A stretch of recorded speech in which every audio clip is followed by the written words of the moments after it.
Hello students, my greetings to you all.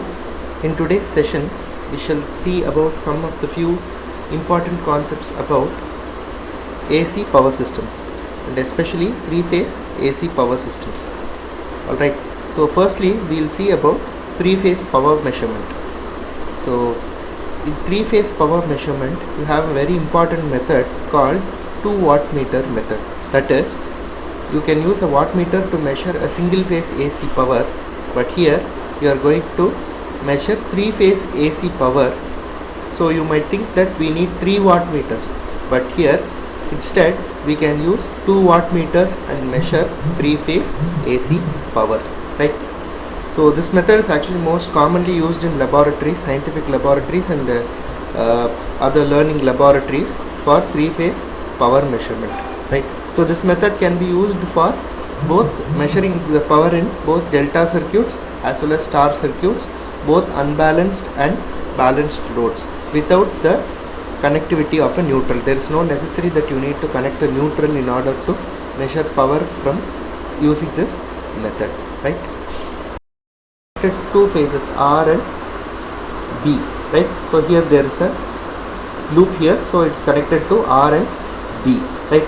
So in this case, as the diagram suggests, we will go as per the suggestion of the diagram. So the one wattmeter is connected to R and B, the other is connected to Y and B, right? So since there are two voltages here, the phase to neutral voltage of phase R and the phase to neutral voltage of phase B, right? So likewise we will take voltage. So W2 will be IY into EYN minus EBN. So again we are taking the line voltage here. We are calculating the line voltage from the phase voltages, right? So now we are going to add both wattmeters. The concept says that if we add W1 plus W2, we will get the total three-phase power flowing through the three-phase loop, right? So we have equations for that. We will substitute the equations here. So we will substitute the equation, and on simplification we will get this power, right? Now this is for star, for delta connection. So in delta connection also, instead of voltage we will try to see the current. What is the current IR? As per algebraic sum of current law, that is Kirchhoff's current law, this IR should be equal to I1 minus I3, the sum of currents leaving the junction and entering the junction, the algebraic sum, right? So here we can express our IR as I1 minus I3 as is depicted in this diagram, right? So and then the voltage W1 will be ERB. It is connected between two phases, so the line voltage. So in delta circuit there is no need to calculate the phase voltage from line voltage because both are going to be the one and the same, right? So we are going to substitute, right? And then similarly for W2 we will calculate, and W1 plus W2 to the very same answer as you got in case of star connection for this very same concept. So the power measured by the two-phase wattmeter at any instant is the instantaneous power absorbed by the line, by the loads connected to the line in three phases. So it is measuring the instantaneous power. Hope you understood this. Next we are going to see about how the power is generated, transmitted and distributed.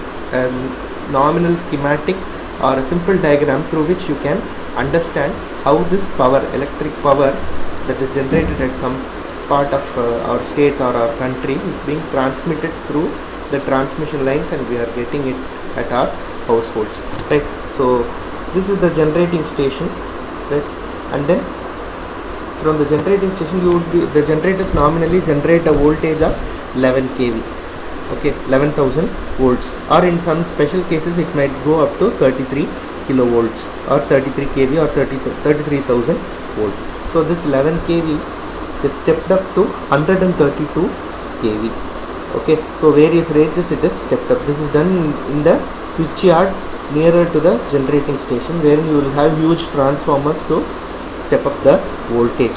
Okay, so this level is called as primary transmission level. This level is called as primary transmission level. Okay, so the voltage is kept at the level of 132 kV. Why we are going in for higher range of voltages is to reduce or minimize the losses, transmission losses. So when we take up the statistics and see, we can see that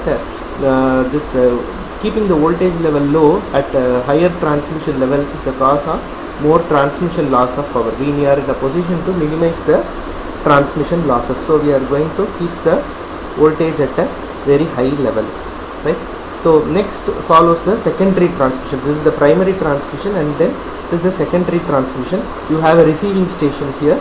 Here the voltage is again stepped down from 132 to either 66 kV or 33 kV. So this is where the power is tapped by large industries like SIPCOT. We have special economic zones wherein more industries are functioning. We have economic zones, or we have more number of industrial gatherings which are there in our state and even in various parts of our country. So for that industries you need large scale power, so that is being tapped from here, right? Next again this 33 kilovolts is again stepped down to 11 kilovolts, 11 kV. So this is the primary distribution level, so wherein the power is tapped by industrial consumers, that is the second level industrial consumers like small scale industries, cottage industries, or some like we have some small industrial setups, right? So wherein some relatively low power is required. So here the industrial consumers will tap the power, and then this 11 kV is again stepped down to 415 volts. This is the transformer which we see near our households, near our streets, near our the place where we reside in.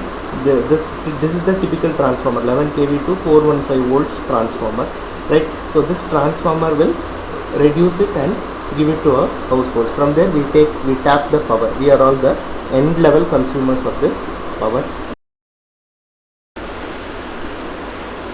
If they don't maintain the power factor constant during all these timings or stipulated timings, then a heavy penalty might be levied on the industrial consumers. And of course the most important point is the energy consumed. We are only going to pay for whatever energy that we have consumed, right? Next is types of tariff, right?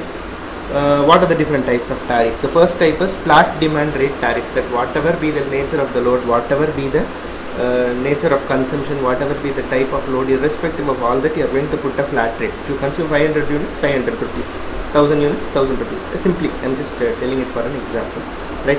So it is a flat curve tariff, right? It's the most simplest form of tariff which was implemented some 30-40 years back, but now it is not at all feasible. The next is straight line meter tariff. This meter involves linear logistics, or it will involve a linear logic. It will follow a curve pattern. So it is also more or less similar to flat demand rate tariff, right? And then next is block meter rate tariff, that is up to 100 units if you consume power, this is the tariff. If from 101th unit to 200 units, this is the tariff. So the tariff is set up in blocks of consumption of meter, okay? So, consumption of power, right? Next is two-part tariff, that is some of the domestic consumers, they might also have an industrial setup at their homes. So for that they will be having a separate connection, right?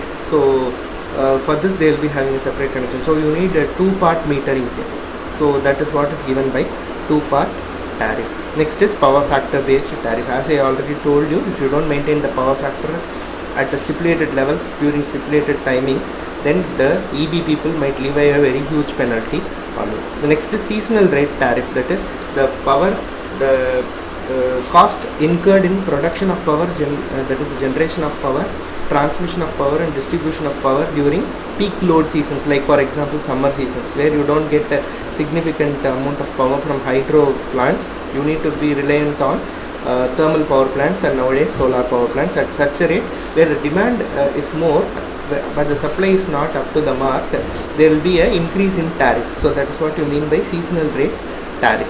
And then peak load tariff.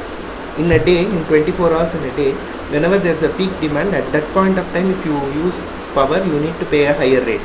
So that is what you call it as peak load tariff. And then three-part tariff, that is based on the curve of consumption.